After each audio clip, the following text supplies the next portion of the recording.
তারেক রহমান দেশে আসলে সবার মনে একটু আনন্দিত হবে, একটু নিরাপত্তা ভোগ করবে এবং যত দিকের নিরাপত্তা দেওয়া যায় তারেক রহমানকে এই নিরাপত্তা দিতে হবে সরকারের থেকে। এটা দেশের জনগণও চায়। আপনার যে কোনো দিকে দেখেন সবাই ওনার নিরাপত্তায় চায়। এর চেয়ে আর বেশি উনি আসলে দেশটা একটু শান্তি হবে এবং জনগণও বুঝবে এটাই মানুষের আবেগ। এখন বর্তমানে আপনি যেদিকে দেখবেন যেদিকে যান ওনার কথা এভাবে মানুষে প্রচার করে ভালো।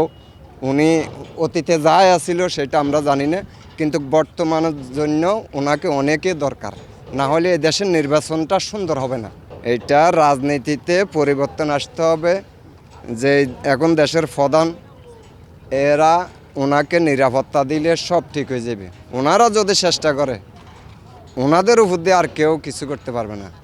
বাংলাদেশের জনগণও দেখবে ওনাকে কিভাবে নিরাপত্তা দেওয়া হয়, তাই জনগণে ওনাকে সাপোর্ট করে।